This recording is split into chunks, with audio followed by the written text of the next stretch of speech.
This is the Harmonic Motion Podcast, a place where you, dear listener, can join with automotive aftermarket professionals as they delve into and discuss the matters which matter.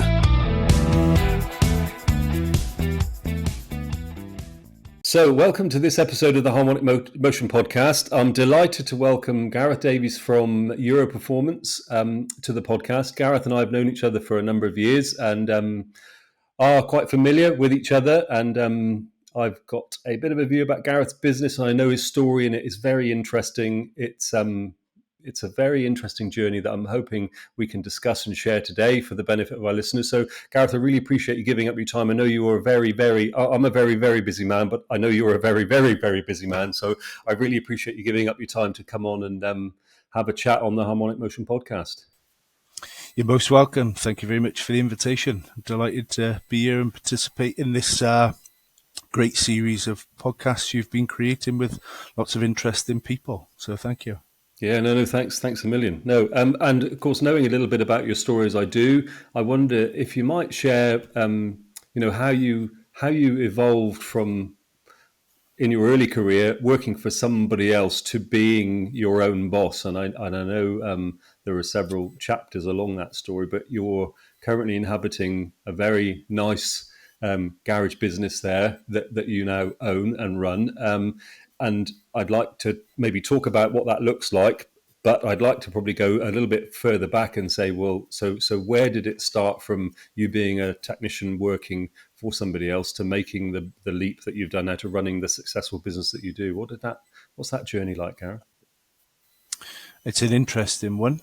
In condensed terms, it looks like a young lad who's in school, very interested, like a lot of lads of that era, in cars, petrol, power, more so messing about with cars, adding bits that shouldn't be there, taking away bits that should be there.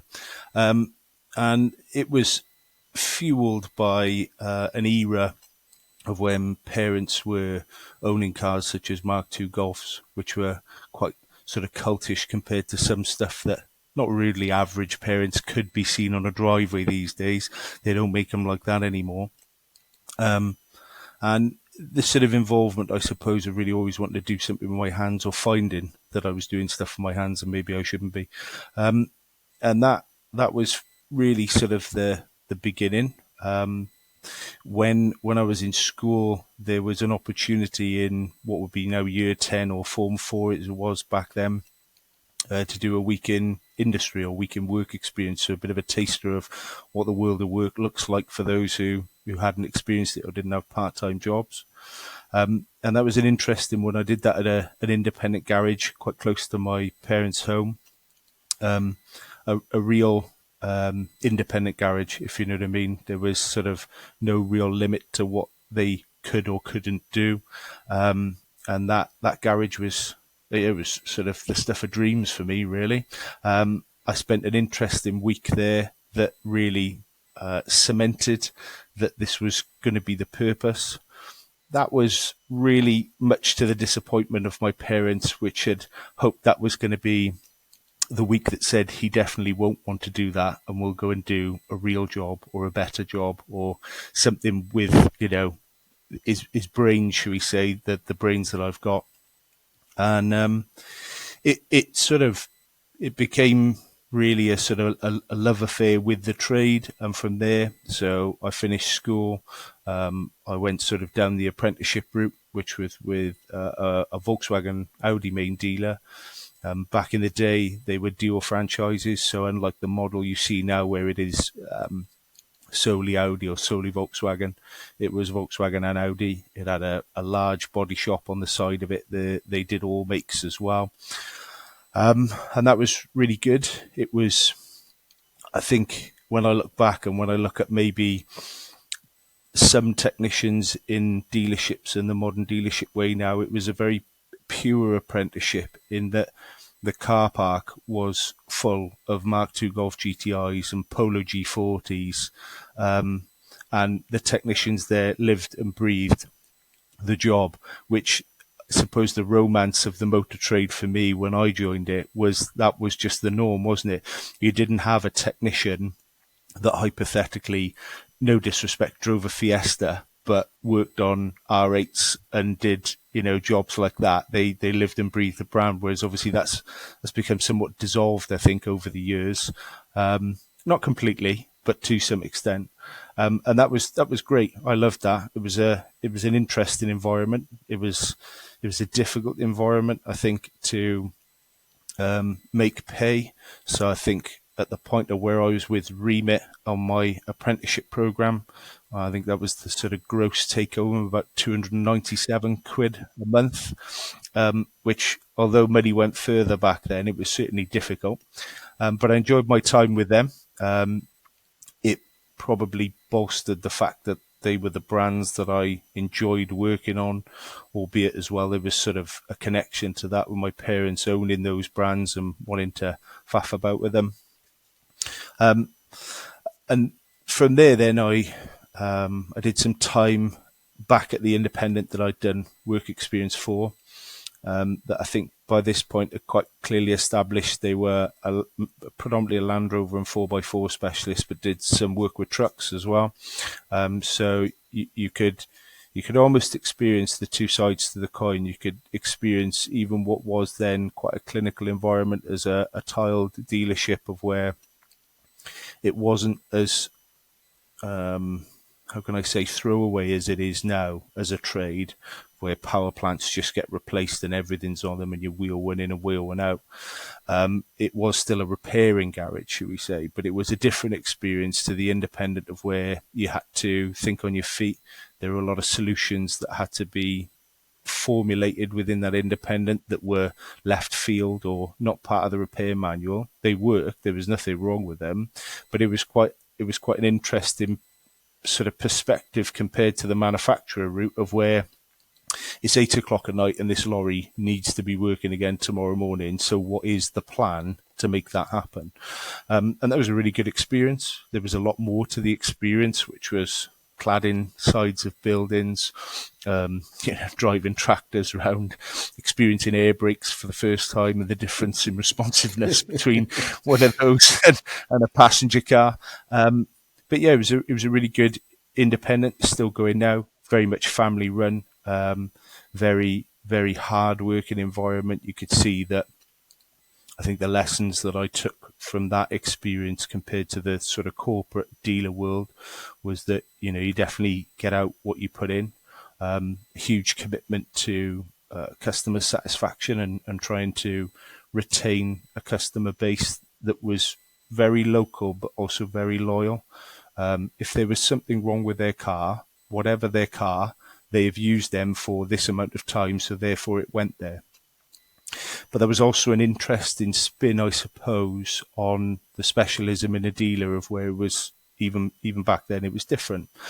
But that's the sort of early years. We'll say the short sabbatical was a year in university doing motorsport engineering, to look at an alternative route in the motor trade. And by this point, I was quite heavily involved with the Enthusiasts Club, so Club GTI, and had really a sort of a reasonably decent ready-made customer base of fiddles or after-hours work that was going really well and was quite good, up until the point my parents decided they wanted to extend the house over the garage. Said double garage was where all my crap was and where my fiddles took place. So I found myself in a difficult position of where quite a nice revenue stream that didn't require a lot of effort to create demand was either going to have to take a long pause or find an alternative venue. And that's really sort of where I transparently convinced my father it would be a really good idea if we got a short-term shed on a local industrial estate on easy in and out terms, which said particular estate, there's not many of these left now. It's all become very corporate, was very casual, month in, month out, no bond. This is the number. You'd be looking at X, Y, and Z for your electricity and your water. What do you think? Yeah, I think it sounds great. Dad, write the check. And that and that was how it happened. That summer, because it was around the start of the summer, so I was on break from university. was one that was spent pretty much night and day at said unit. Began on jack and axle stands and sort of really basic facilities. Earned some money, bought a set of second-hand ramps, got them installed. All the while, my parents none the wiser, just assuming he spends a lot of time at there fettling with, his projects and what have you. To the point of where one afternoon, much to my sort of surprise, my dad arrived to either deposit some stuff or collect some stuff from the unit, and said, "That's ironic, isn't it? The sign that's outside. It was a VW specialist year before. I don't recall seeing that. No, that's me. What do you mean that's you? Oh, I'm going out on my own. Are you now? Right?" And sort of really the fiddle had gained enough traction to have a sign put up and make some business cards and have a go at an alternative way of earning a living to what was maybe planned. That resulted in I'm not going back to university. I'm gonna have a go at this. And I think probably on reflection, given a lot of water has passed under the bridge now, it was probably a reasonably stressful but calculated dip test from my parents to say, well, let him try and fail, shall we say, and not in a bad way, but almost, this will be. He will come to his senses. He will realise, that this is, and it didn't. We had a reasonably uncomfortable conversation. It was a long time ago, but from what I can remember at the end of the summer when they said, so what's the plan for university next year? What are you going to be doing? I'm not doing university year. I'm self-employed now. So, and that was June 2004. So this year that'll be 20 years ago. Yeah. Well, and you were still living in the family home, and then you'd got the side businesses sort of gained enough traction that you were gainfully employed by yourself, dealing with the enthusiastic market that were previously coming to your the house to have work, and that had migrated and grown into being enough to keep you busy all week with work that those guys and girls wanted to do. It's an interesting point, and I think for clarity, it was enough in the right guise, and the right guise was zero overheads, and this is spare, for want of a better description, non-declared earnings. This is money in your pocket, and to some extent, in the motor trade, when you're in that position, which I think was a lot more prominent 15, 20 years ago, people doing homers or fiddles or hobbles, whatever you want to call them, probably because they and this could be another point sort of later on, but they weren't necessarily taken care of well enough as part of their day job. They did it obviously on the side to boost earnings. Now, that is a real boost when there are no overheads. The overhead is your time. So in that very short space of time, for however long you do that for, and I'm not on about sort of the legality of non-declaring, but that cash for a job in your pocket, which has a huge amount of attraction to the end user, whoever that end user is the most valuable amount of money, isn't it? Yeah, and in that guise, that was great. Everything then changes when suddenly, the electricity isn't taken care of by mum and dad because it's their house. I'm going to worry about rent, business rates and things like that. It's all just sort of pure profit. And that's great. And it changes a huge amount. And you do have to, there was enough to give me a decent amount of money in my pocket on top of a day job or whatever else. But there was a much bigger bridge than what I first predicted between a few fiddles a week that pays well to, hang on a minute, and this was really before there was any financial responsibility. Dad is taking care of a rent of a unit here because it suits getting him out of the garage and getting on with his agenda. And suddenly then, oh, well, I do need a bit more work to do all day, every day kind of thing. And it was reasonably easy enough to attract to some extent. I think I think you're never going to struggle in the motor trade, depending on what it is you're doing with the business. That particularly as one person, you'll never want for work. And I think if you do, there's questions maybe to be asked there. But it was, I think that was quite an interesting sort of, oh, hang on a minute. I seemed really busy with the day job and with a fiddle. And now that I no longer have a day job and it's all down to me, how many cars I do per day, per week, per month, that dictates how much money I have, with no overheads or financial responsibility, that's still interesting compared to an employer at a garage just providing that for you.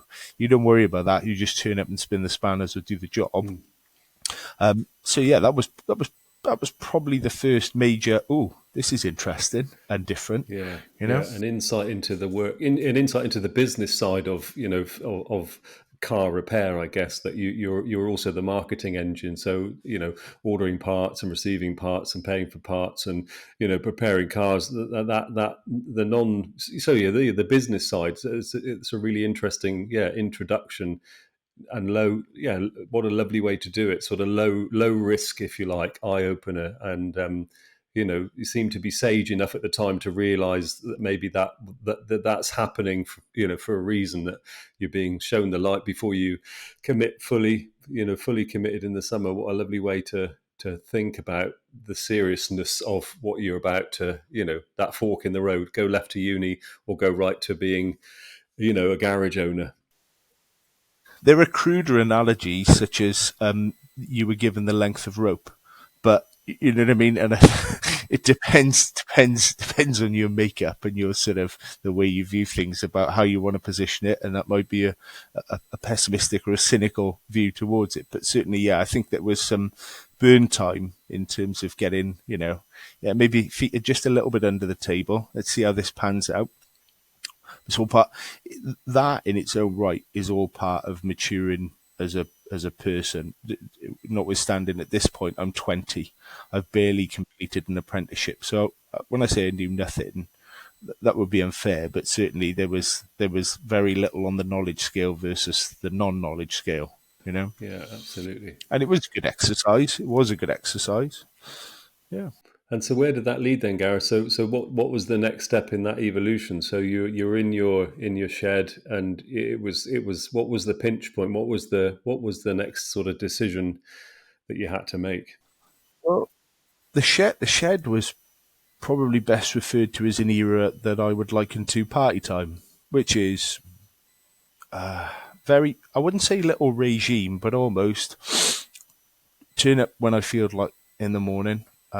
Do some jobs, don't do some jobs. A mate's turned up, or let's chat for an hour, or let's wash his car, or a bit of a boys' club. And I think that period went on for a good 18 months. And credit to my sort of parents who helped a huge amount financially during that naive, eyes shut period to, it just sort of came and went.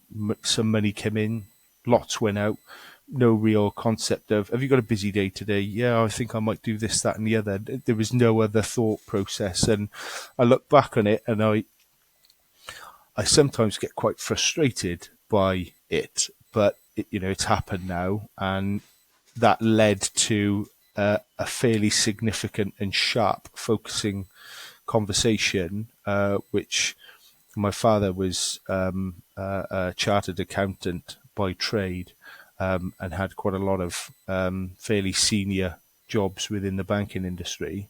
And that conversation sort of said, okay, so I'm switching the tap off, and we need to create a plan for not only just covering your overheads if you want to continue boys club, but more importantly that you need to think, about the broader picture. Whilst we have more room, the exact expression was, whilst we have more room in our house, that is not necessarily intended to house you for the foreseeable.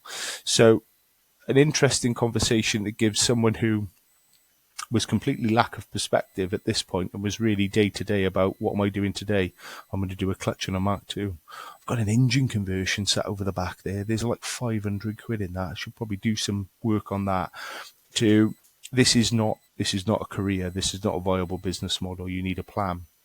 And that was really sage advice, and it then left me in initially a period of frustration and sort of, the burn time of considering, okay, yeah, actually this isn't viable. This isn't gonna go on to give me a house, a home, a reliable, steady income.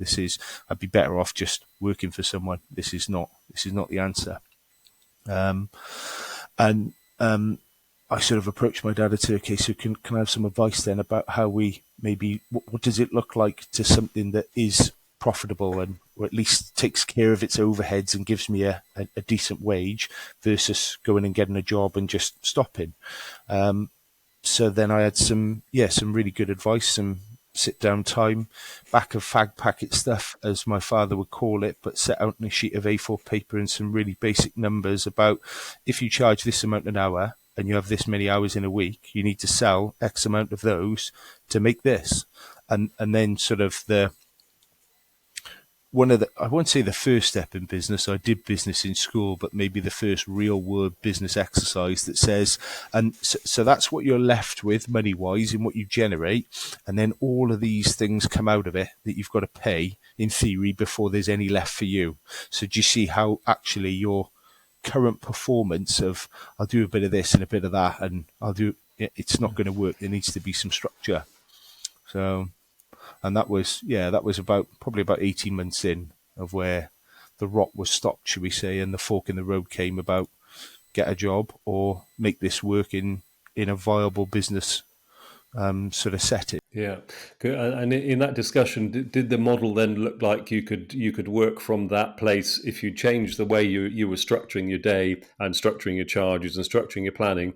That was an ideal springboard. So if you said, yeah, okay, I understand about the gross and the net, and the retained profit with the overheads and costs coming out, did it look like you could do that from there if you changed your ways and were thinking about efficiency and effectiveness and utilization of your time? Did it look like it worked from there as a springboard, or did that mean actually I've got to change several things? Or did you think, right, with the known overheads of being here, I can go to stage one of it providing me it being a genuine business providing me with an income? Was that viable then, Gareth, from there? My father will laugh when he listens to this, but for an accountant, he's actually quite optimistic. And that's just, should we say, an observation from a broad, non-offensive stereotype. But he set out some sort of scenarios. We looked at what might be a labour rate, where does this need to be? These are all the things we know we have numbers for, so we can be accurate in knowing it costs this much to operate on your own in this amount of space. And we did a few scenarios like that.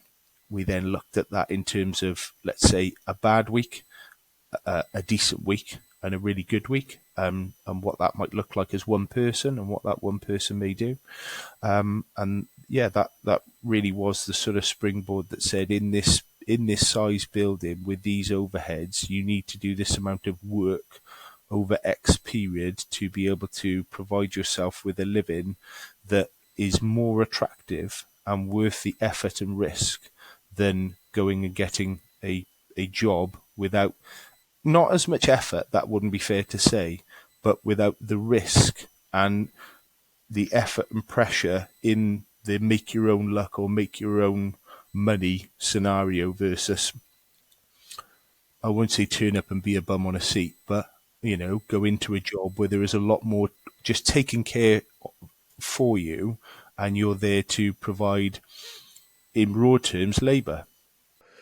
Yeah, focusing on then that self-employed premium, because there has to be, and I think it's really interesting when you look at people's journeys from being an employee to being self-employed, that self-employment risk premium, how it needs to be that much better. You can't be earning the same or a little bit more for all the risk and aggravation. There has to be a self-employed premium, doesn't there? And that sounds like a really interesting way of doing that comparison in your own head of, option A or option B. Well, option B has got some rewards to it, but the risks are much bigger, and how that doesn't equate pound to pound value for being, I'm earning X pounds at the same rate for not, and I think people don't see that as they jump into employment. But it sounds like, that was laid out and made obvious, and a good basis for a decision of which is the right option. It was, and the greater variable of a very simple, in theory, exercise then looked at broadening those examples to actually how hard would you have to work as one person responsible for generating all the revenue. If we look further down the track, so in terms of the breadth and the foresight from my father was, at what point would you want to not be doing all of the revenue generation? At what point do you get some help with that? And how do you not afford that? Because in theory, the numbers tell you can afford it, but we know if you start to delve a little bit deeper into it, the affordability or the cost of labour is actually not the salary. There are multipliers and extras, and that dials in probably to a very well made point, which is there's often a theory in, well, lots of businesses, certainly the motor trade, about profit being a dirty. You can't charge them that much, can't do that. When you have a handle on base operational costs and what you desire to earn from it, and what extra benefits you wish to create by shouldering that pressure, risk, and investment, you then get some perspective about if you were sort of saying to me, what would be the advice for someone who's considering self-employment? You need to have a long sit down and look at the really what is the outfit you wish to create. And I don't necessarily mean what colour do you want to paint the walls. What size is the operational base? What kind of work are you going to be doing? How many people are there to do that kind of work?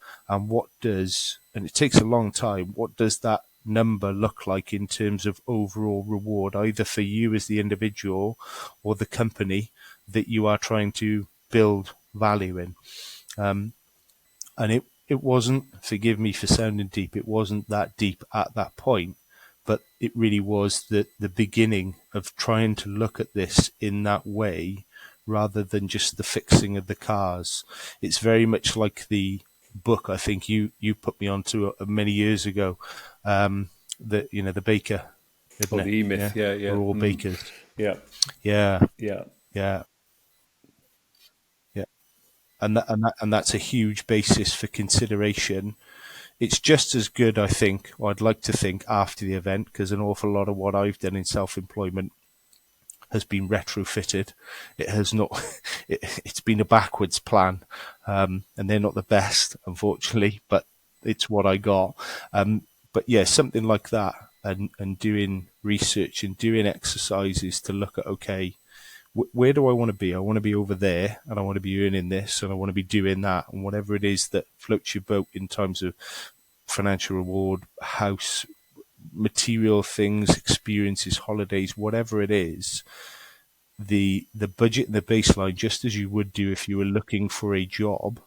I want to do that job because I like that type of work, and it comes with that type of salary.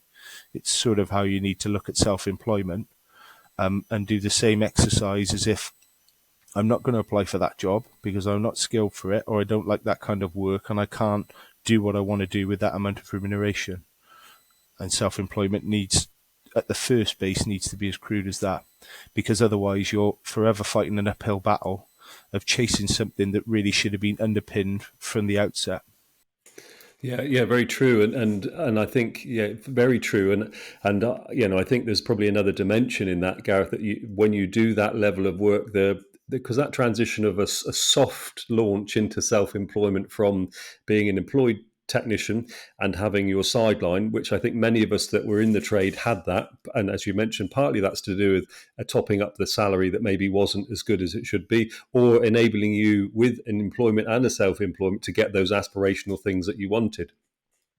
And I think in that transition, you're absolutely right. So jumping full steam ahead, but thinking about the bigger picture, there's also another transition then of your customer base. And a lot of people that have gone employed, sideline, and then grow the sideline to a point where you're so busy that it now looks like a full-time job. In that transition, whichever your cost and overhead base has been based on changes, because now you're in a unit doing it. Those customers that were using you, the loyalty level may be based on the financial profile that you had when you had no overheads. And suddenly when you jump into, now this is an established business, I'm paying rent rates, council tax, I'm investing, I've got business rates and all of this overheads to take care of, that your labor rate then increases to cope, to give you the revenue that you had previously with an increased cost base, that your customers go, well, you're actually quite expensive now. The VAT thing becomes more obvious now, that suddenly you were pre-VAT, now you're plus VAT, and all of a sudden to the retail customer, the base that were loving what you were doing, they've suddenly got a fiscal shock that makes them not so loyal. So the customers you bring with you change drastically, as you just at the moment you didn't want it to happen. It's what you described there is suitably apt and reflective of really a secondary problem after getting a handle and a plan that I faced, which was you create a plan and a setup that you're sort of, okay, this is what I want to do, I'm on track and I know what I need to do. And when that happened, what I found is that the ready-made work that was there with a certain audience, for example, car club members or enthusiasts that maybe did a bit but maybe wanted you to do the more complicated non-side of the road bits, they were at a certain price point, and they were selective in terms of when they wanted stuff done and what they would be prepared to pay. And that then very quickly showed that, hang on a minute, at the moment, and there are multiple facets to this, but I haven't thought about the marketing. I've just assumed that they would be my customers. And when you realize that even as a one person full-time setup, there's not enough for them, and I need to fill those hours that I'm selling as part of my plan with other jobs that bring money into the till, that was a period of where as a garage, I would do other stuff. So it sort of started as a specialist, but didn't stay as a specialist, even though the desire was there, because I needed to put money in the till. So that meant I was doing other types of work. So, someone from car club's mother's got an Astra. I don't really want to do timing belts on an Astra, but I'll do them because this is the money they're going to bring in. And the point you make about the sort of viability and then the relevance of it becoming a double-edged sword is you get to a point, like you say, of I've almost created a customer base, I've created a model, I've created what I think I need to do. But as a result of then doing that, I've then priced myself out of those customers and that demographic and now need to find more people. And if I'm not careful, what happened in the background of that happening, I started to buy tooling and other assets that required investment to do that group of customers' work. And now I'm finding they're probably not going to be customers anymore. And you sort of, if you think about it too much, you're going round in a loop. And you need the loop to stop so you can just focus on doing what was the plan of putting some money in the till by doing X amount of hours at Y rate per week. And I can't do that because I'm trying to do it. And now I can't do it because, I've priced myself out of that job, or I haven't got enough resources, one person to do, 7 hours of taking an engine out and doing this. I need a pair of hands. So you find yourself at the next hurdle of, okay, what do I need? I might need another person, or I might need something to get me out of this loop and hopefully not end up in another loop as a result of jumping out of the first loop. It sounds complicated and it sounds silly, but when you're in it, it's so, particularly when you reflect on it afterwards, you're like, oh, really? Yes. Yeah. The next surprise coming round the mountain is, that's it. And I think there are a couple of those steps and stages, and you've so well put it there, that you priced yourself out of the market that you were relying on to drive the business. And so you enter a different level, and people have now got different expectations. So where you're enthusiasts and people that are happy to compromise, in inverted commas, about service levels because you're a good bloke and you do a great job and your charging aren't too high. When you go, I need to start chasing the next level of customers because they're willing to pay more for that job and service. One of the things that strikes quite rapidly is that, well, they're going to expect you to be there to answer the phone when they call. And they're going to want to have a proper invoice, and they're going to want probably somewhere to come in and sit or to talk to you about that stuff. And whilst you're then the engine of the business, you can't be the engine of customer service. And almost then the next pinch point of that higher quality customer that's willing to pay expects service, which now maybe requires an investment in service reception or somebody to manage the phone or somebody to be doing paperwork. And the next thing, your customer base maybe stabilizes a bit, and now you're spinning more plates to look after them, which means you have to invest in the next thing to keep those type of people happy, which maybe puts your cost base up again, which means you have to have another shift in customer marketing and service levels. And then you start to maybe think about premises. That, do you have somewhere that they can wait? Oh no, it's not geared up for that type of customer. And yeah, you're right. It is like an eternal loop upwardly that you just about get to the next level when the big surprise is unveiled. Ha! Just as you thought you'd conquered that level 2, now level 3. It is. It is. Yeah, it is exactly that.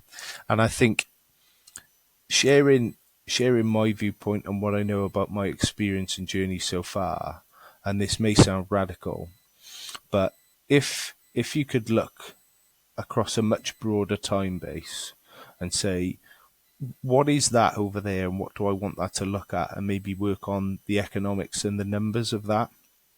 And it's difficult to produce the kind of model that would be accurate by the time you get to that. But giving yourself as a business some space to grow so you don't have to go through the turbulence and trauma of getting somewhere small, it not being enough, and only having a very, very short lifespan, because that's difficult, and that then presents challenges and turbulence that you didn't want to not end up in the loop, to stay loop free or as loop free as possible.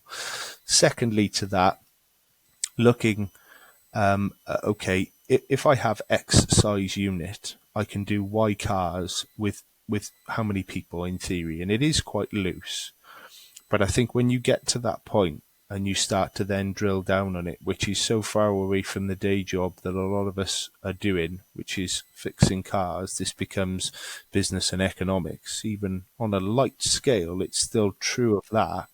And maybe committing time as someone who, so we use the example of how an awful lot of us came to be self-employed in this profession, is thinking about that more than thinking about what colour you're going to paint the walls, or is it going to be resin or tiles, or what murals you're going to have on the wall. I think drilling down a very clear plan,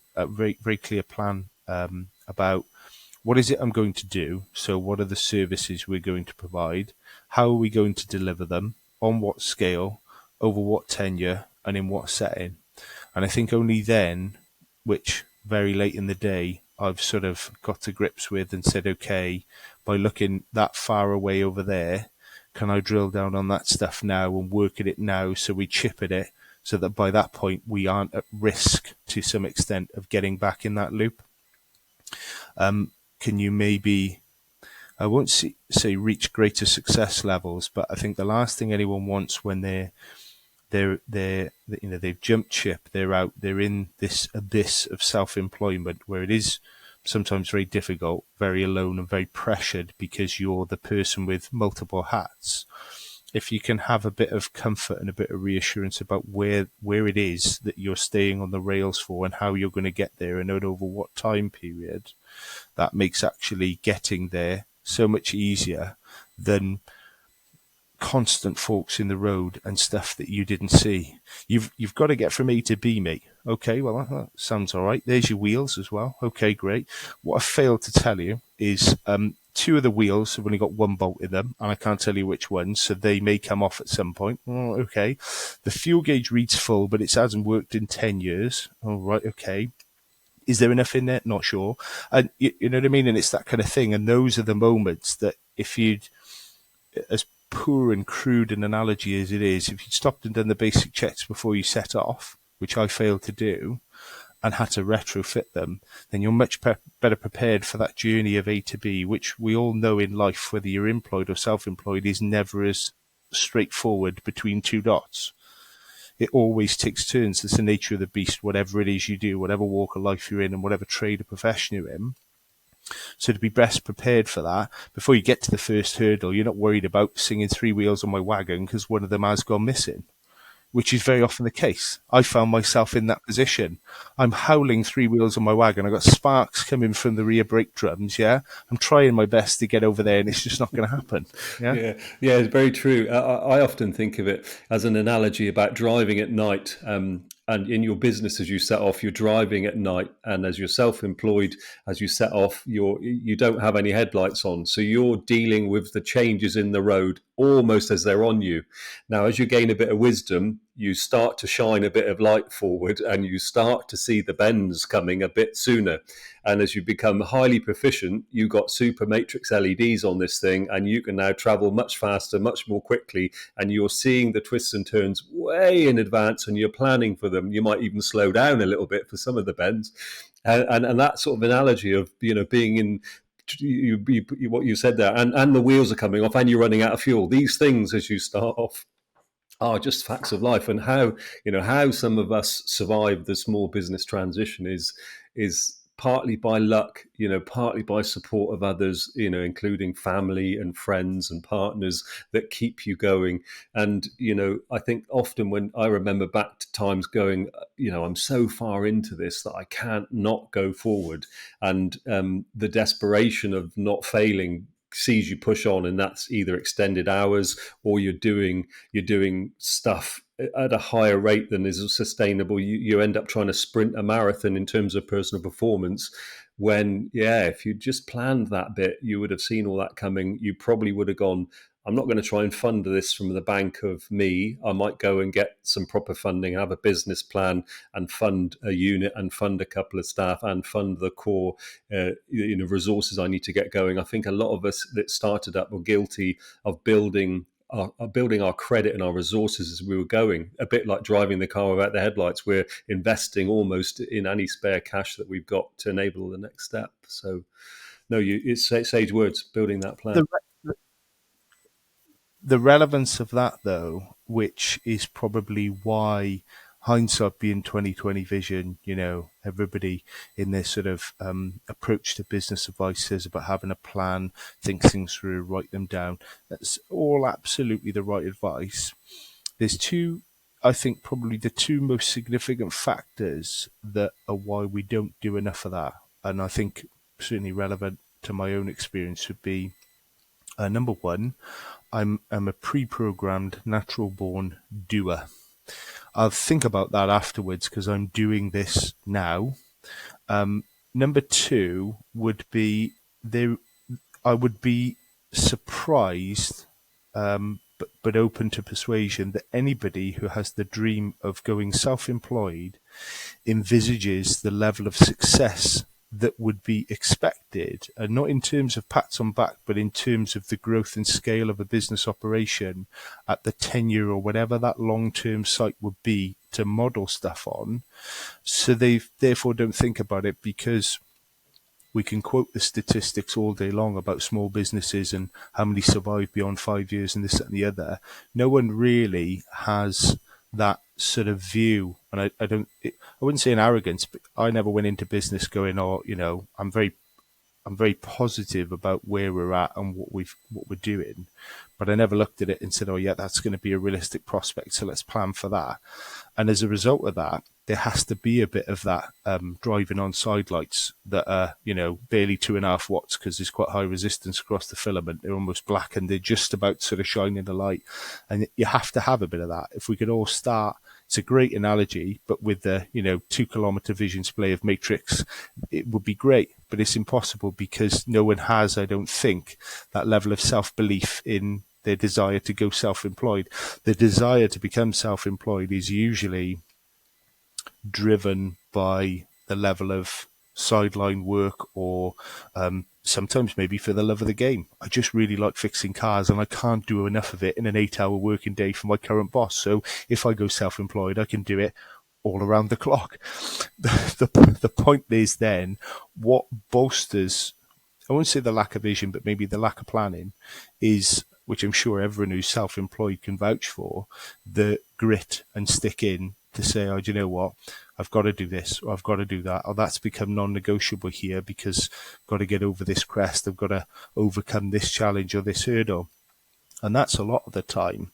I'm not saying if you go into self-employment with a mindset, I'll throw however many hours and how much money I need to make it work. That's not the right attitude. But it probably is one of the fundamental differences of the choice people make of saying, I'm employed, and that's the level of work I do, and my level of exposure, commitment, and responsibility, which, as we know, tiers from basic roles to very senior roles, where there is an expectation at that level of where you have to shoulder some risk and extra responsibility. And that quid pro quo is the rough with the smooth that I'm sure a lot of people, like you say, would vouch for, go, yeah, been there, had to do that, is going to have to stick in, going to have to work today, going to have to miss that, going to have to do that. The key to it, which I'm still working on, as you well know, is getting that balance right of how far in do you want to be and still doing the have to do this and have to do that. And it's a good job my wife's not on this podcast, because that may be open to interpretation about whether that level is currently satisfactory or not.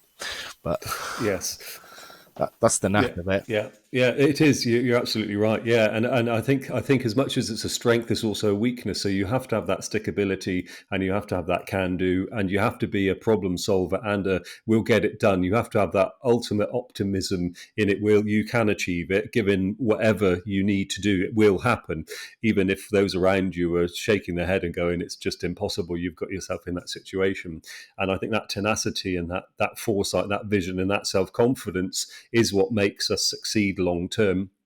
And people that maybe have fallen along the way have felt that bit was too much. You couldn't persuade themselves to do it, or it wasn't worth, actually the issues it would cause in terms of relationships or what have you. And not that that's a bad thing, but yeah, what makes us succeed as small business owners is that determination to see it through. And there is that risk of actually, yeah, when is it time to throttle back? And you know me and my backstory and the other stuff that I'm doing at the minute. I couldn't really tell other people how not to do that, because I am a victim of that. I will get that done, and it will happen, and it's part of how we get to where we get to. But that is the danger, isn't it? The risk of being successful is there is an underlying draw on the stuff that shouldn't be pulled on, and that is relationships, and that is time with family, and that is things that aren't business related. And I think success in the planning part would come if we could visualize the empire or the situation we were building at the outset. If somebody said to me, "When is enough enough?" Well, I've never thought about that. I really couldn't tell you, but I know it's just not yet. Well, what does it look like? When is that time? Well, it's when I've got these things that I don't yet know about coming up, and I've sorted that, then the pressure will be off of it, or we'll do something slightly differently. And it is this succeeding and deterministic factor, but I think we have to be mindful as business people to go, not even listening to yourself, because it doesn't come from within. We have to have that faith, confidence in our better halves and our partners to be listening and tuning into that, going, do you know what, that's a message I should be listening to, which I'm sort of ignoring because I've got all this stuff to do. But yeah, I think that's the success, to tune into that a little bit and go, do you know what? Yeah, that is the sound of the valves bouncing. Yeah, that I need to drop the revs a couple of thousand there, because You're right. You're right, and I think I don't want to seem dictational, condescending. There are many ways to self-employment, and it is very individual and very flexible. We're all individual people on similar but different journeys, and they have to fit different circumstances, different individualities.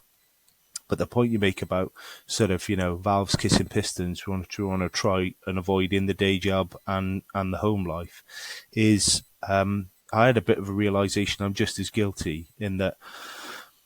I think if I'm honest with myself, I am a workaholic, and that's it. It comes from a good place. It comes from wanting to succeed. It comes from dialing back to conversations, sharp, focusing ones about this is boys' club. This is not a career. This is not a valid business model, and that does spur you on. It's almost that's what, if you were playing a game of rugby, that's where you're at 75 minutes and you're still chasing the scoreline. Yeah.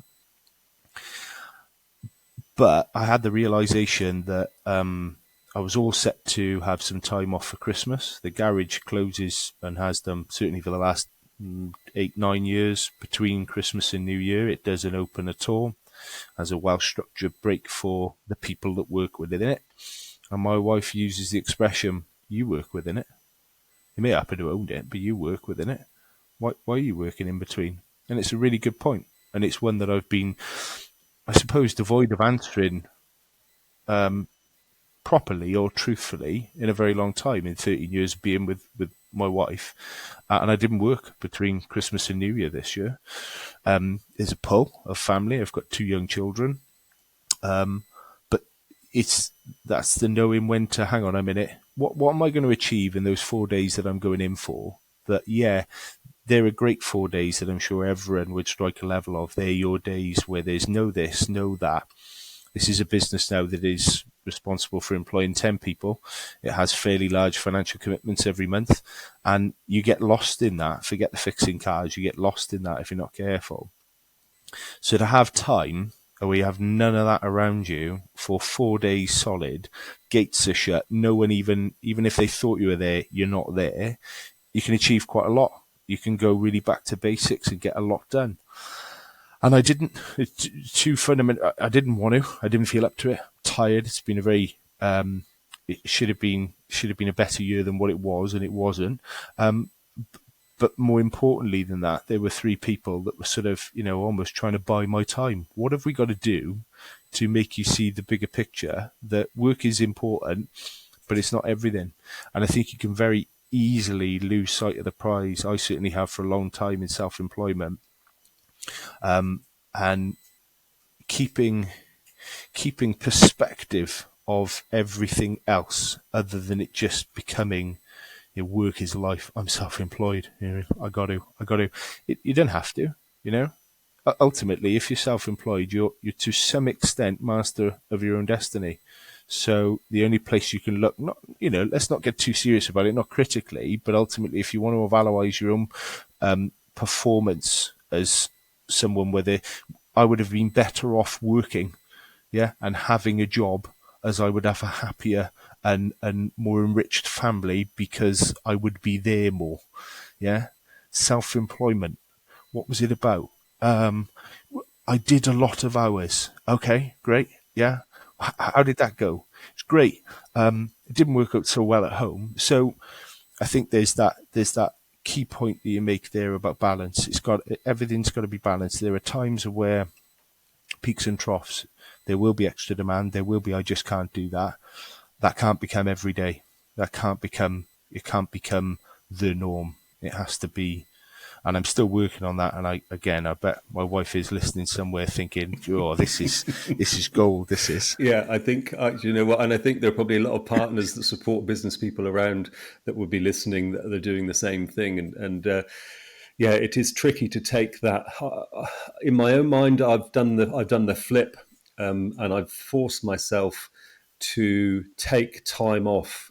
So where I would overcommit and come to the business and do the stuff that needs doing, I've also latterly in the past couple of years, I've flipped the other way, and I won't come to the business if I'm not needed, and I'll go and do personal stuff. So I will, sometimes you'll see I'm up on the hills on my bike on a Wednesday between 9 and 2 o'clock. I don't have to be here. I'm getting that time back. So where I worked a Saturday or a Sunday, or the times I've done 22 days straight, including weekends, and they've all been 12-hour days, there has to be that bit of payback to the family, to the relationship, to the self.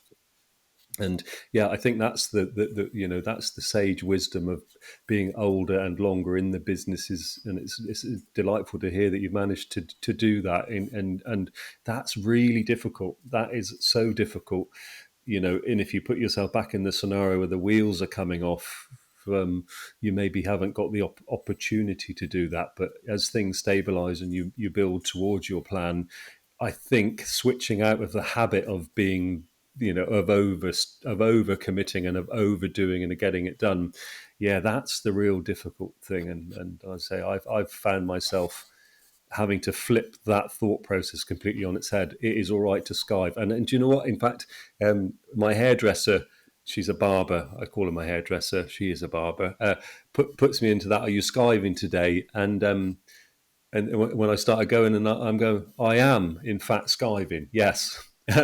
Proudly, yeah, I am. Yeah, today is not a me at work day. I am skiving. I've come partly to get my hair cut, and I'll be going back, getting a shower, and going up on the hills. And you won't see me for dust. And it's almost like it's all right to skive. Yeah, well, it's not actually, because it's paying back the time. If you count back the hours over the last 15 years, yeah, you're about 9 million in credit there. So you could not work till next Christmas and still, be in the black. But no, that's lovely to hear. And of course, what rewarding time it is when you do, when you have that step change and you are available and you are present. Because the other big thing, which I get criticized for still on the home front, is being present. Now, your biological you is in the room, right? But you are not. You are teleported into some other shimoz, right? Come back, teleport back in. We've got the husk. It's a bit like Avatar. The real me is currently in a fantasy land sorting stuff out as a blue 7-foot giant. Well, come back in the room. There's an easy learning from that, which is I'm not going into work today. Oh, that's fab, that is. Yeah, I'm going to be at home. But I'm sat at a kitchen table with a laptop open. And it's like, what? Is this you being home, is it? Because you're doing exactly the same as you would be doing in work. You're just here. I'm physically here. My presence is noted. Yeah, I know. It's not a bloody register. We actually need some participation and engagement. Yeah. So, yeah. I think in terms of like listening and seeing what you're sort of doing, it's great. I think you're at a point where you could use the expression "completed it, mate." I'm going to stick at a work in progress for the moment.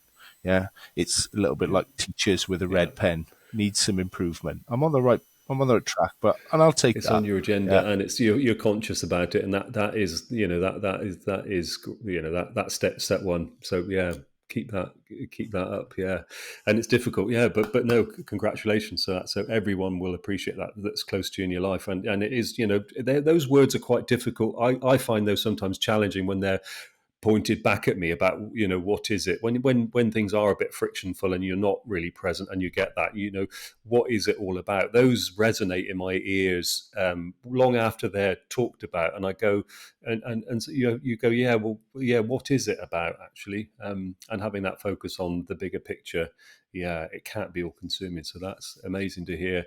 Yeah, and keep it up, because it is good. It is positive and healthy, and back to that mental health and well-being of the self. And as an employed person and a father and a husband and a homemaker, as we both are, there is the health aspect to being here for a long time and supporting those that you've made that commitment to. There is the bigger picture, and as you get a good chunk older than you, and the sage philosophical life of when I'm in my 20s and 30s going headlong into suicide tackles on the rugby pitch, where you don't really have an impact. If I'm in hospital for 3 months having my necks braced, that was a bit unlucky, wasn't it? To now, actually, there are dependents where, that would affect deeply. And I think that transition goes across current, business life, and you need to be healthy and well mentally, physically, to be here for a long time. So yeah, it does resonate.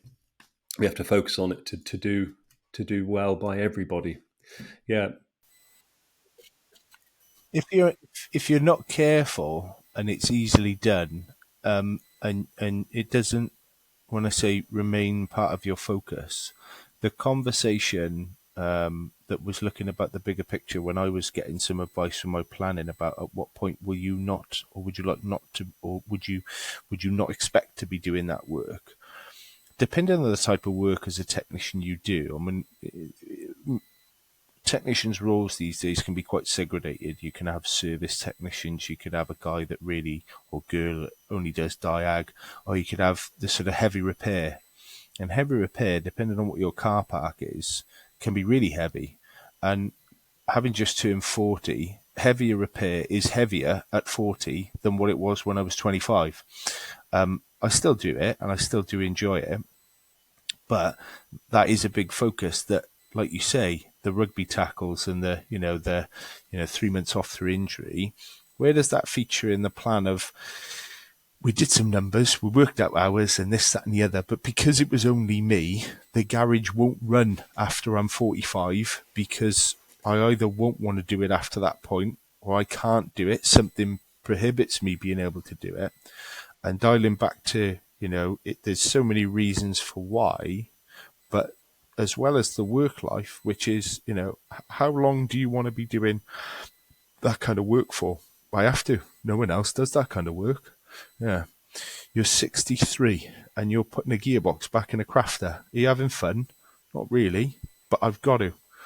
So another sort of almost a linked theme to what you say about the way you behave and keeping track of time and looking at the bigger picture is, I'd like to consider I'm still reasonably able as a technician doing that kind of job, and I do enjoy it. I'm certainly not as sharp as I was when I was 25 and was doing them because I was chasing the colour of money, but that needs to be a feature in terms of the whole plan. In it, we forget, like, I know there's distance between yourself and I, but there was certainly quite a sobering moment, and it wasn't walking out to a room full of people I didn't necessarily think were going to be there, of turning 40 that says, yeah, I thought about this a long time ago and what it would look like, and now I'm actually there. Yeah. How did that happen? Where were the signposts warning me it was coming, and now suddenly I'm on the junction? So it happens all too quickly. Yeah, it does, and I think that's perhaps that's often missing in the business plan is the personal aspect of the business plan, because we don't realise that the business is based around a person, and we talk about the size of the shed and the size and structure of the employee labour force and the the overheads, the turnover, the size of that business, and what's it dropping out. But it's very often easy to miss the human resource element in that the business isn't a soulless entity. It's driven by a biological person with their own sets of needs and their own journey, which I feel often is missing. I've got a business plan. Yeah, well, where's the U plan? Oh, well, there isn't. It's the business, isn't it? No. Where's the U plan? Where's the time for you? Where's their self satisfaction? Where's the personal development? Where's the time off? Where's that bit of the plan? And it's a bit like having the business plan with just one headlight. You're focused just, on that side of the road. There are two parts of the road. There are multiple lanes. There are different. Yeah, that's often difficult to do. We're so busy doing it, we forget that business plan, and time creeps up. And kids are a brilliant marker of that. Birthdays come and go. There's another one. My goodness, I remember you, starting nursery. Then I remember you starting, primary school. Then I remember you in the senior school and choosing options. And, those events happen, and they are way markers and, mile markers of your journey. And they're an indication that, time is moving on, and we have to focus on, the slightly bigger picture. So, yeah, good recommendation. Focus on the other things. So, Gareth, tell us then where are your performance now?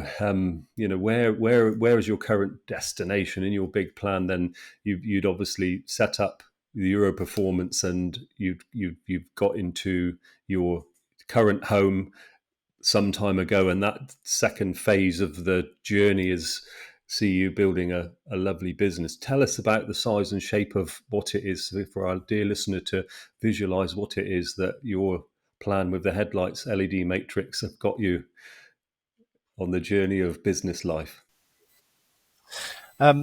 So in its current guise, over the last 20 years, it's steadily progressed from just Gareth to Gareth and an oboe and Gareth and a couple of people to a limited company that has been fortunate enough to build enough reserve and generate enough revenue to expand at a rate that was mostly comfortable. There were a few wrong decisions made that probably had to be made to then lead to right ones, if that makes sense. It doesn't look like that at the time, and I still find it a little bit painful, should we say, to reflect on it, given the size of those mistakes. But you can't, the reason the rear view mirror is the size it is and the windscreen the size it is you can't spend too much time looking in that, because that's not where you're going. But we're in a position now of where we've been in our own building that we bought in 2014.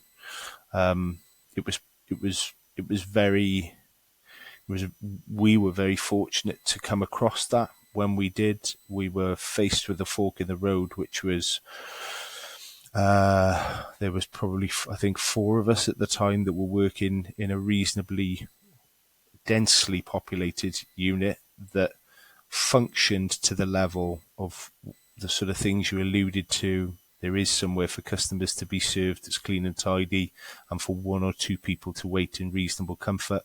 There isn't really any staff facilities in terms of a canteen or anything. It's still, 1040 buttered sandwiches by your toolbox, but it did what it needed to do.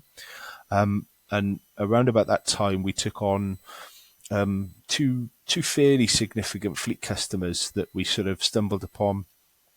They started to give us a reasonable amount of work, and it made me sort of look up and take a look around about, okay, is this the unit that was in the distance, the one we're in now, or is there a bigger picture?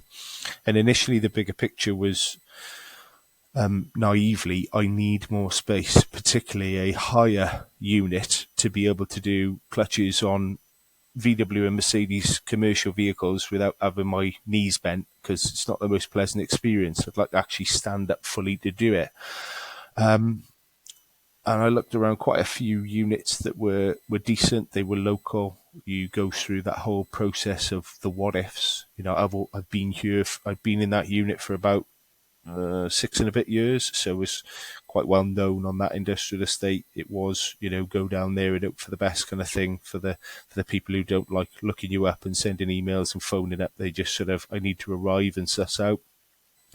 And I think there's that adage in business of where you think about the most stupid things, that customers, if they move, but literally move to behind that unit, oh God, they've gone. It couldn't pick up a phone or send an email or look at your website. They assume the worst, you've gone. So I was conscious about sort of moving too far away from where we were. And I spent quite a long period of time looking at suitable units and was very close to signing for another unit that would have been rented. It was a very, very nice unit. We certainly could have easily done what we've done in the last 10 years in that unit. The only difference being is there would have been no residual at the end of that 10-year lease, whereas if you look at the 10-year lease that I'm in now, I'm in a position of where I've virtually paid for the building. And that's got a number of benefits. Notably, it's creating some greater security for the longer term future. So when we dial back to the original scenario of not what's in it for me, but that you could look at that crudely. If risk and reward, part of that structured sort of plan and going forward is you're in a position to make that work. We've done it. I think probably the more apparent factor within the motor trade in the last few years is actually security of tenure. I control whether my business continues to operate or not because I own the building. So therefore, if I want to pull all the roller shutters up and have a barn dance 7 days a week, then within reason, I'm in a position to do it, and I'm not going to have someone telling me that I can't. And you read so much online about basically this squeeze on motor trade tenants. There's a lot of willing businesses and self-employed people out there that want to expand. They've got really good customer bases. They're doing really good things. But actually the biggest significant factor prohibiting their business development and expansion plan is commercial landlords and really faceless letting agents that are acting on behalf of pensions and big investors that own a lot of this commercial property now, and saying, sorry, motor trade's not one of the the suitable tenants or uses of that property that we want anymore. It doesn't really fit.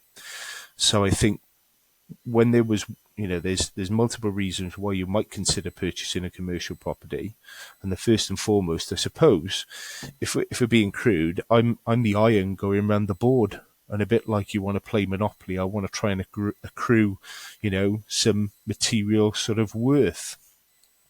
But really, actually, I think in a position now of where you look at the state of the rental market, I was looking at like 5,000 square foot.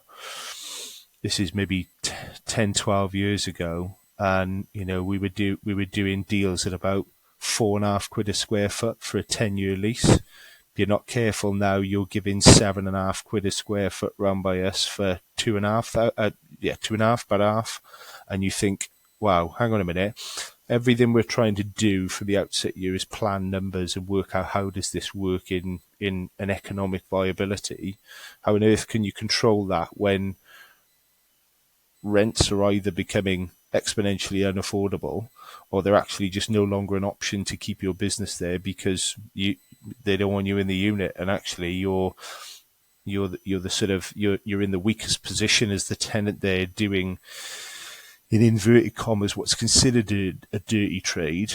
An awful lot of people running businesses in this trade now are actually quite the opposite and are really trying to change the face of the motor trade and show it for its worth, which is a very highly skilled, competent, proficient and marketable business opportunity.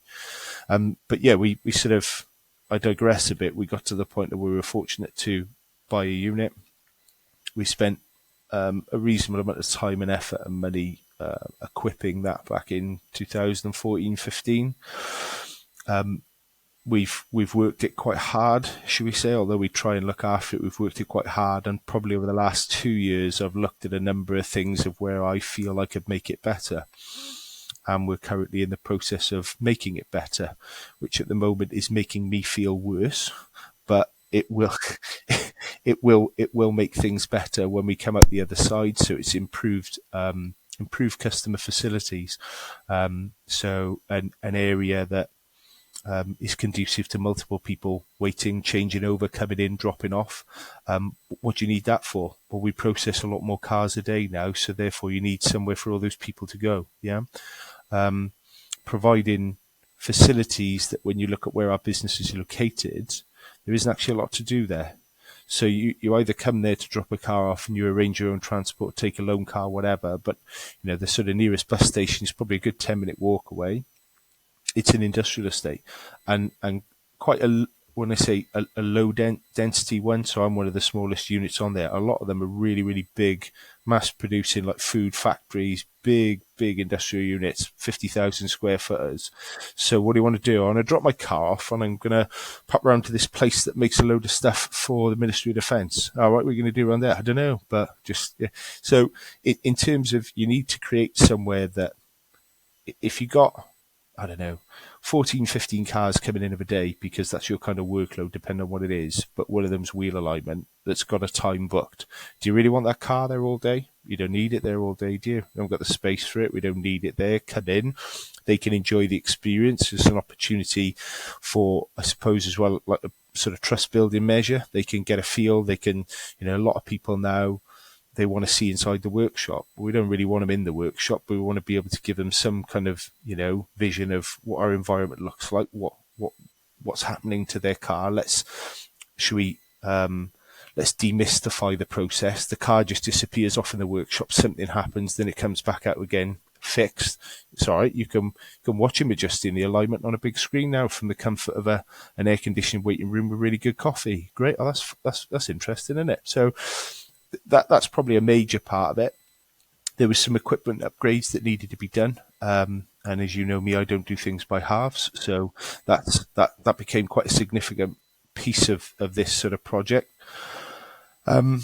One other major factor would be improving, not just for the customers, the balance to the investment is, even though I'm improving the fabric of the building, which has got, when I say, a lot of sense behind it because I own the building or the limited company owns the building, but it's improving the facilities for the 10 people that work within the business. People spend an awful lot of time in work. Or certainly in this profession and in my particular garage, it's a 40 odd hour working week. and those hours, whilst it is work, I'd like them within reason to be as comfortable as possible. So a nice, clean, structured area to take a break.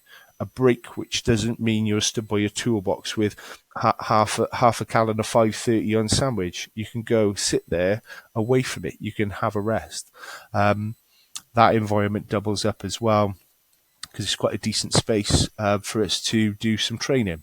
So nothing spectacular, just sort of in-house training of where there's a large team of us, there's a large group of people that have all got ideas that are beyond and outside of my headspace that may offer insights as to where things aren't quite working properly as they see it. And certainly one tip I'd give anyone is the more perspective you get, the further you go on, the better, because it isn't all about, oh, I think this, or it's, getting perspective from people who look at it, because we all look at things so differently, is really useful.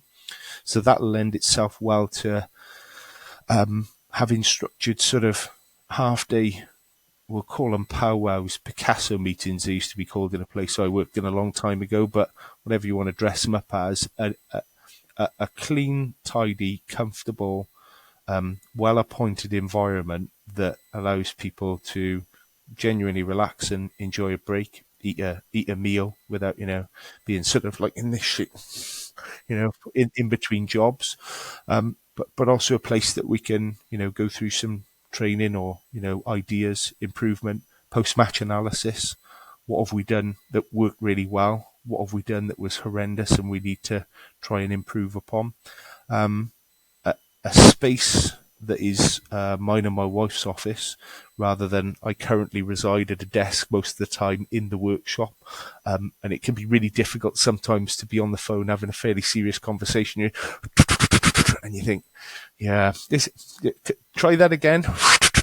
Right, okay. So they're basic things that I think every employer should give consideration to. And there's a lot of people, when you see on some of the groups on the internet that are populated by, should we say, business owners that have a very similar vision of creating a better place for the automotive professional.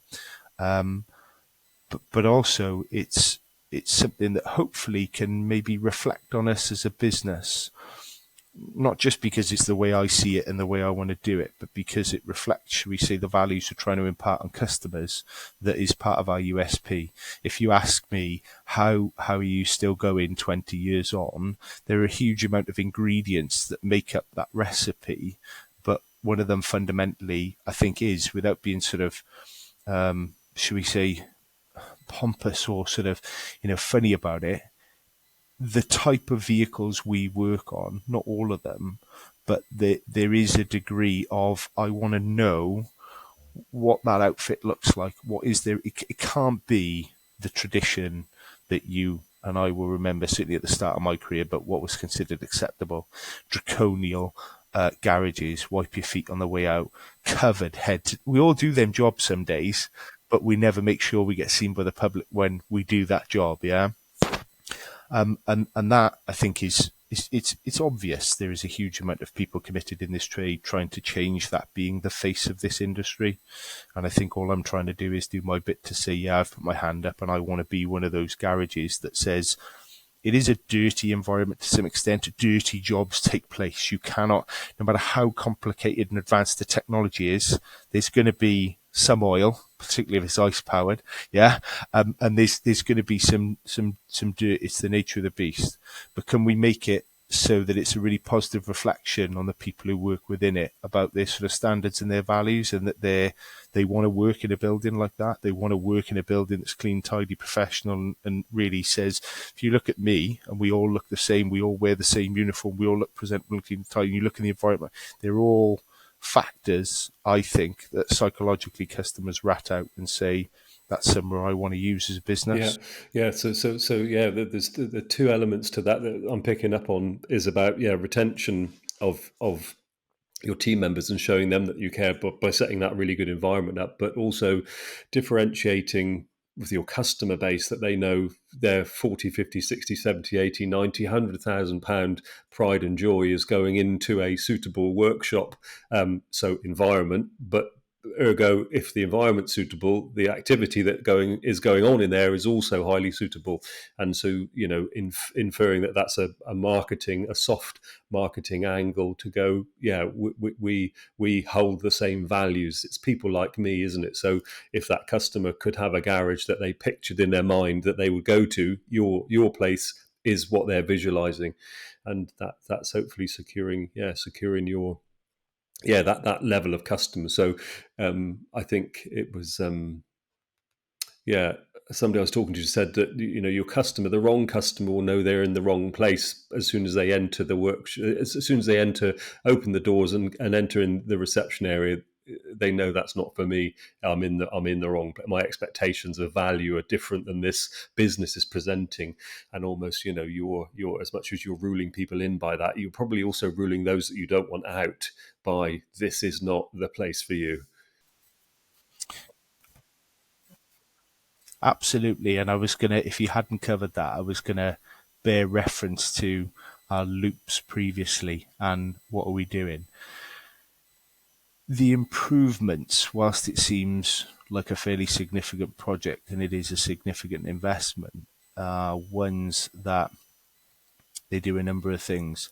I want to shore up my position that I think I'm confident enough to safely say I've established us in as a brand. And the reason I want to do that is 9 other people rely on paying their mortgages and rent and whatever else on this business being a success. So that's one really good reason. Number 2, at 40, you're at a fork in the road of where I don't have any great desire to retire. I still enjoy doing my job and I want to be as good at it for as long as possible as I can be. Part of that is, like, for example, if you were doing some home improvement, you were having a new kitchen, whilst there's some jazz and there's some gloss around it, functionally, it's going to be there to serve a purpose, no matter how aesthetically pleasing it is. You're not just going to have a new kitchen the same way as it was, but with some different appliances in a different colour. You may do, and if you choose to do that, that's absolutely fine.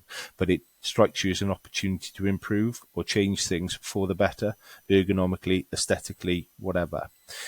The other key thing that sort of bears a consideration is I need to keep a handle on. So there's a very valid point about I want to be mindful about how everything that is done is perceived, and there's a number of ways you can think about that. Number 1, the age-old adage of customer X comes in. Oh, this is nice, isn't it? This is great, isn't it? Yeah. Now this cost a bomb. What's your rates now? And the first thing is the analysis becomes what has happened to the level they charge, and they identify themselves potentially, as coy as this may sound, as maybe a customer that's actually all about the price and it's not about the experience. And when you look about the experience, you can say, okay, I'm satisfied and I've made peace with the fact that I'm never going to give like the local BMW dealership, I think, cost 10 million quid to build. It's got parking for 1,000 cars. I mean, it's mind blowing. It's a work of art. I love it. I like the experience, and I think it's great. I don't go there very often, but when I've gone there, I've taken it all in and gone, do you know what? This is stuff that dreams are made of. Am I there? No. Am I ever going to be there? No. So what is it that I'm making investments in, and why? Well, you strip back to the USP of what your business is and what it does for those that use it, and what is the price point of the affordability. So a lot of people go, yeah, great, £10 million dealership, but they're like 150 quid an hour. I don't want to go there. And, okay. Some people really like the sort of BMW bottle of water as an example, and that's great. And if that's your thing, can you provide bottles of water in a drinks fridge chilled for customers that can take if they use your business? Yeah, they can. I don't make them. I don't refine them. I don't go to, Aberconway Springs and bottle it myself. Yeah. The top and bottom of it is we've provided you something that comes with it. Does it work? Yeah. Okay. What's our price point? A lot of customers will psychoanalyze unless they're corporates, which you just sign in and have no concept of what happened to that, year-old 520 diesel that just had whatever it needed. It just, it's done. I'm off to my meeting 300 miles away. So the relevance of the bottle of water in that experience, actually, what about if we take the shift off that, or the Quattro Cafe and the Panini, and these are all stereotypical hallmarks, but they're part of what is now becoming the dealer experience. If I strip back, what are the core values that people use our business for?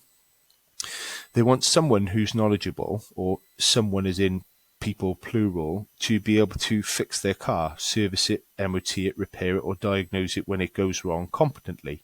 Do you have a sound reputation for doing that? Yeah, we do. Okay, tick number one. That's probably the sole priority. I go there because they fix this type of car and they do it the right way competently. Okay, then you consider price point. So they come to us then as a secondary factor because it's more affordable for the service. So you can't do apples and pears for the number one. That's got to be apples and apples. And we'll assume that the dealer does that the same way. It will definitely fix their car or service it the way they intended it. Then price becomes a factor.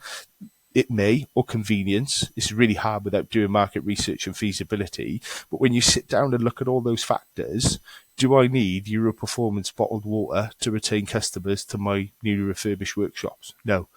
And if I do, then they're not the type of customers I was looking for. I'm looking for the customers that want value, great customer service, which sometimes is left desirable depending on where you go in the motor trade, both independent and manufacturer dealerships. There's also a sense of rapport. So forgetting all this stuff, you build relationships with customers. We have quite a lot of customers that have been with me since the beginning. We call them lifers. They've continued and committed to buy the brands we work on as a specialist because, not arrogantly, they found us. They're happy with us. We do what we say we're going to do for the price we're going to do. That works for them. The location, the geography's right. We'll just keep buying them cars then. I'm happy with that. They may have a wobble. I'm thinking of changing the car and buying one of these. Do you do one of these? No. Okay, yep, we'll go to the other dealer. It's not quite as savage as that. Politely, it's not what we do. It's not what we're tailored for. We haven't invested to do that kind of stuff. And, sometimes they disappear and you can explain that and they come back. But that's fundamentally what this is about. A lot of the motor trade is relationship business. And ultimately what I want to do is build upon those relationships. All the people in this business, not just me, have worked really hard because of every bit of the process they do, whether that be the guys who clean the cars, the girls who run the front of the house, or the other technical staff fixing those complicated stuff. All of that, there needs to be, I suppose, a bit of reward and a bit of improvement for everybody in the process. Customer, people, the business, the brand, forget me. Yeah. All of it needs to have, should we say, it's got to be that win-win. That's why I'm doing it. And it's an outward sign of success, isn't it? Because a business that's struggling in whatever way wouldn't be doing what you're doing, and I suppose it shows that upwardly progression. It is a progression if you're not So yeah, it's awesome to hear that there's the multifaceted dimensions of why you are doing it and the goals that you're hoping to achieve by it. But I think that relationship bit's brilliant and awesome. And I can imagine, picturing the man with a very expensive car looking through to the very shiny workshop with leading edge equipment and top, technicians doing the wheel alignment and seeing that value for money, and those conversations come up, don't they? Oh, how much was that machine then? And you sort of tell them the capital investment in the wheel alignment machine and the ramp and the tech and the training, and all of a sudden, what you've charged them 150 quid for, oh my god, you put that into perspective now. That, do you know what, it's when you count the pounds it seems expensive, but when you apportion that to the value that's been applied to that transaction, it suddenly solidifies that as being a good value.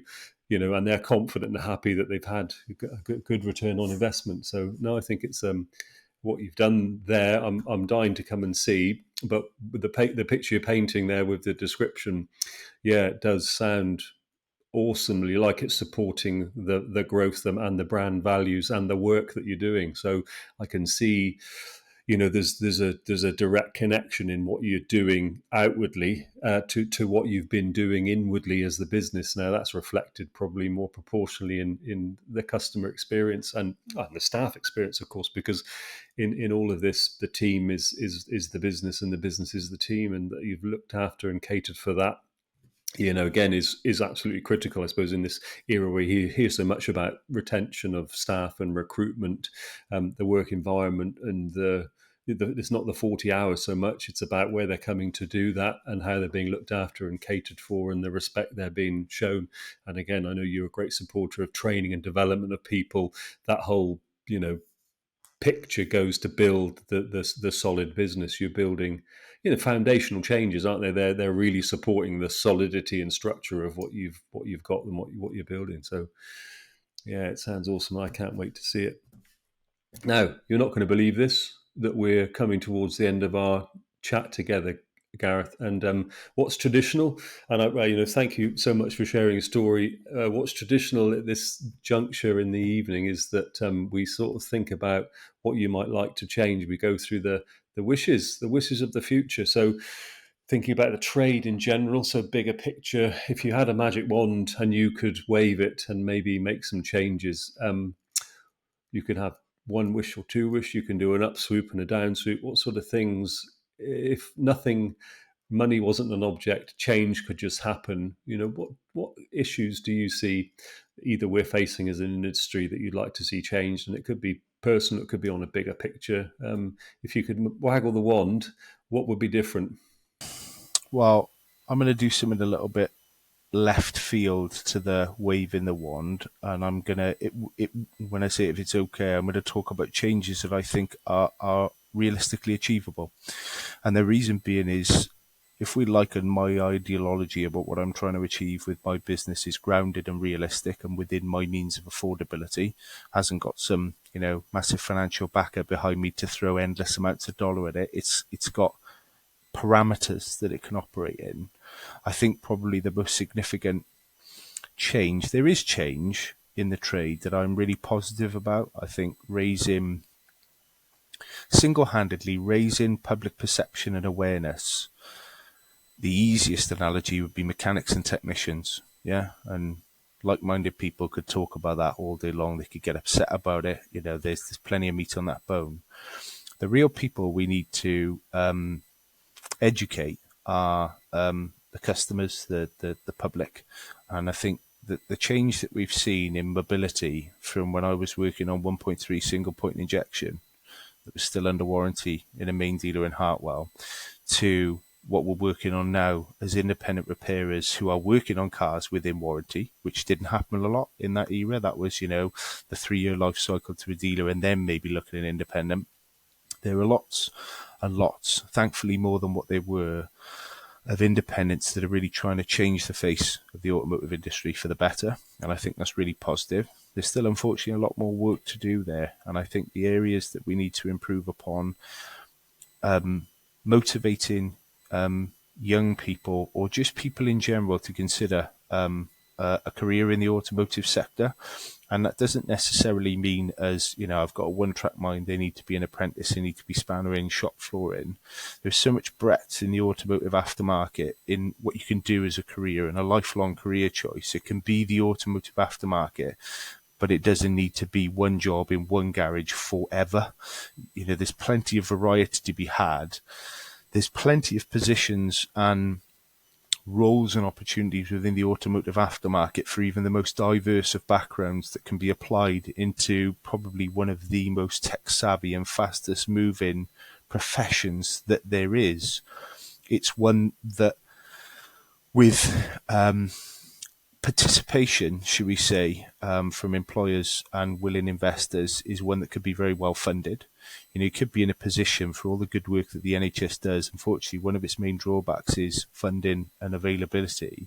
The motor trade, I met with Andy Crook not so long ago, and I talked about, if we're not careful, the automotive aftermarket, in some respects, particularly for the independent repairer, is very much like the NHS in some respects, but it's actually a couple of years ahead in terms of that technician or people crisis, not just technician, but actually people doing lots of different jobs in the automotive sector, has not been replenished. So the wastage hasn't been natural. There are people that have left the trade, they've gone into other things, and there is no way, is way outbalanced by the amount of people replacing them.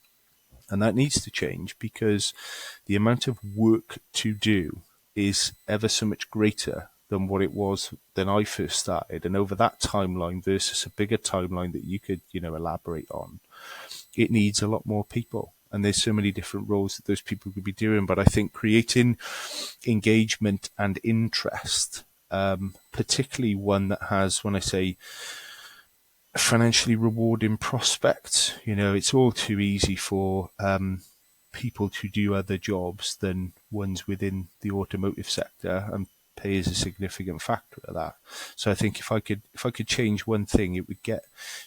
I mean, I'm trying to do it. Is train and retain as much talent, whether that be young or old, or older, should I say, yeah, into first and foremost beginning in your own backyard, working for me as a business, yeah. So I'm all for that. But I think if we all, it's those 1% incremental gains in it, if we all took the approach of could we just take on someone, whether that be in this role or that role, broadly across however many thousand independent garages there are across the UK as you know, the independent aftermarket, that could then equate to quite a principal change, couldn't it? And it could ease some of the pressure and burden on what is quite a turbulent and difficult profession to be in at times. And that pressure, or certainly one of the significant pressure points, is there just are not enough bums on seats in employment. Forget the customers, forget the work coming through the door. That's never really, you could psychoanalyze until the cows come home. However it's powered, that's never going to be a problem. The top and bottom is just not enough people to do their work. So I think it's definitely a magic wand. If I had a magic wand, I'd change it. But I also think it's one that, instead of it being a pipe dream, is achievable. But it's the 1%. And that's how we achieve it. We all do our little bit to try and condition. And, you know, I recently had an email. My wife does an awful lot with the children with school. And it's a Welsh school. So over here, you get the option to go to an English school or a Welsh school. So everything they do is taught under the medium of Welsh. English lessons are taught in Welsh. Crazy, but that's how it works. She had an email saying they're running talks to appeal to children of all ages, and it's your sort of parents sort of not bring a parent to work day, but over Zoom, they're asking for people to tell the children of varying ages what they do.